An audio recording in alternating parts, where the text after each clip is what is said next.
Coming up on Mountain News this morning, 2 men from Harlan County are among the first school resource officers in the Commonwealth. And the Floyd County Community Center is looking towards the future after a ribbon-cutting ceremony yesterday.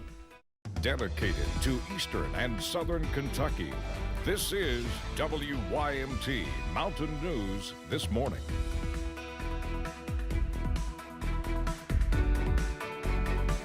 Good morning, I'm Olivia Calfee. The time is 6:31 on October 26th. Now let's check in with meteorologist Evan Hatter for a look at your forecast this morning. And Evan, it's a great day. I don't know how many times I can say that.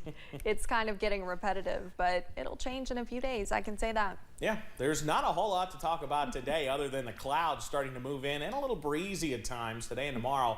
But yeah, today, a lot of sunshine. Tomorrow, less sunshine, and we'll see clouds all the way really through today and into the weekend. So we're not quite done with the warm air yet. Mid-50s already this morning in downtown Somerset. We're actually down a couple degrees from where we have been there this morning. Temperatures in the middle and upper 40s in some of our sheltered valley locations, already in the middle and upper 50s elsewhere. So we will continue to track those temperatures back up as we work through the day. Look at Clintwood and Grundy back down to 39 chilly degrees this morning.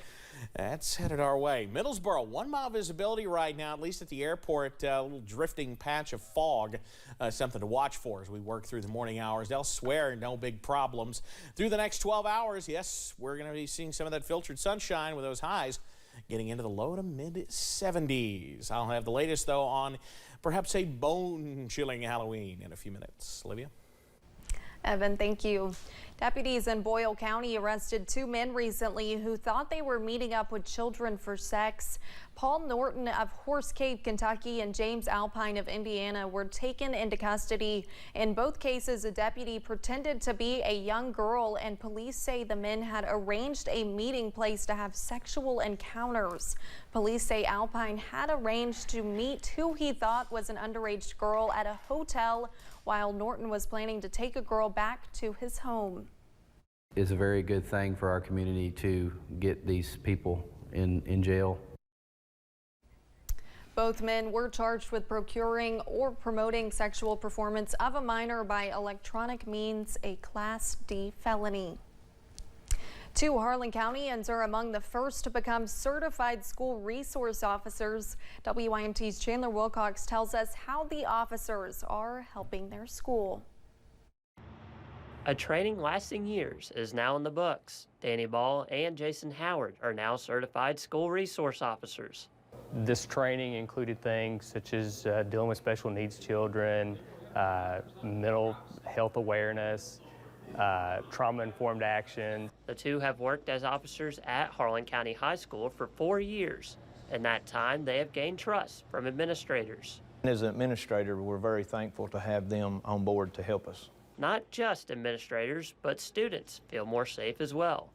Anytime there's a problem, it's always taken care of quick, and there's not like a lot of tension around it. It's taken care of quietly. Getting that trust from students was a top priority for administrators when the school system's police department was established.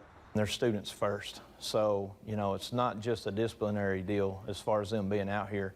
They provide comfort and safety to the kids as far as them being able to communicate anything that may be going on in the building. Creech says the officers stay visible throughout the day for students. He also says the safety of people in the building is at the forefront of what they want to achieve. In Harlan County, Chandler Wilcox, WYMT Mountain News. We were unable to talk to Danny Ball and Jason Howard, but administrators say they are always one of the first to arrive at the school and last to leave, showing their dedication. We learned last night the founder and CEO of the Kentucky nonprofit Veterans Club has been indicted by a federal grand jury. He's accused of improperly taking benefits from the VA. That federal indictment was unsealed last night and accuses Jeremy Harrell of collecting more than $100,000 in benefits. To qualify, you must be unable to maintain employment because of disabilities connected to your military service. The indictment says his work with Veterans Club disqualified disqualifies him from those benefits. If convicted, he could face up to 10 years in prison and a $250,000 fine. He is set to appear in U.S. District Court in Frankfort on November 1st. The Kentucky Center for Grieving Children and Families says Kentucky ranks 7th in the nation for childhood bereavement. Many of these children are losing parents or siblings to illness, drug abuse, or violence. Today, the center presented at the Interim Joint Committee on Families and Children in Frankfort. Alyssa Williams was there to learn more.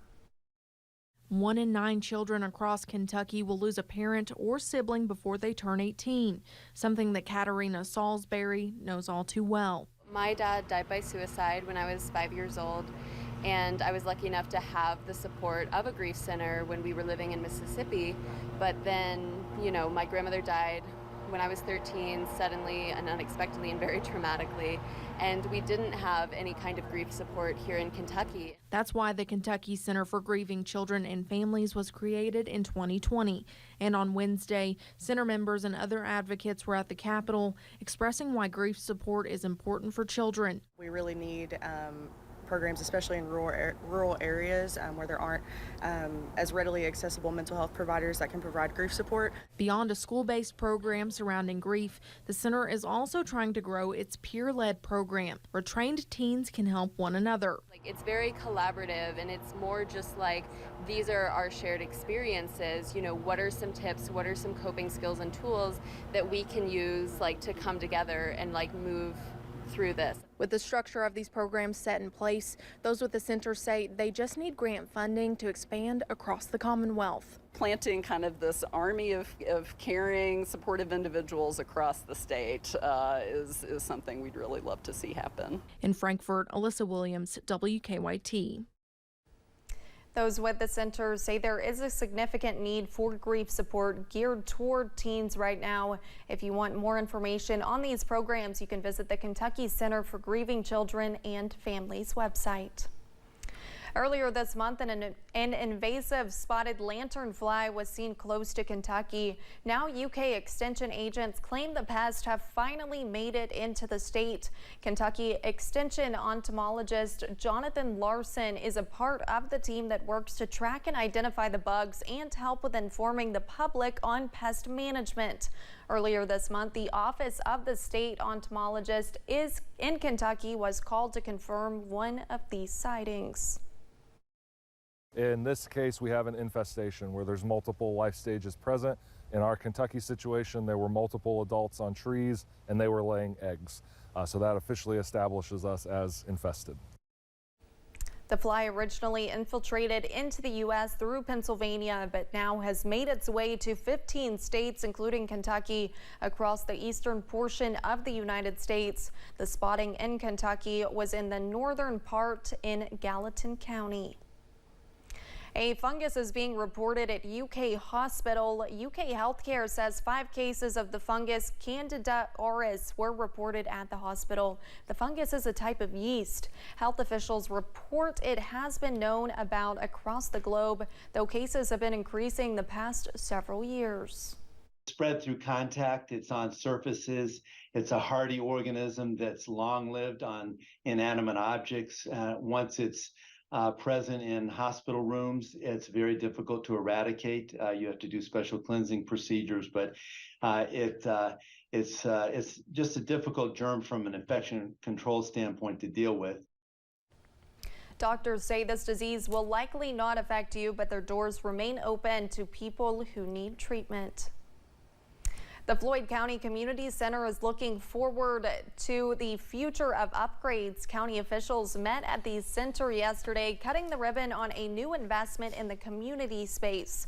Governor Andy Beshear announced a $750,000 community development block grant last month for the county to make improvements on the more than 50-year-old building. A cheaper renovation project was done a few years ago, but part of the space is used to help kids find a fun place. We still have those meetings today. We have about 10 meetings a week. Hundreds, literally hundreds of recovering addicts are coming here to this facility to try to help each other get another day clean. And as a result, you know, there's productive members of society being produced within these walls here. Upgrades are expected to begin next March, with hopes to see them complete by the end of next year.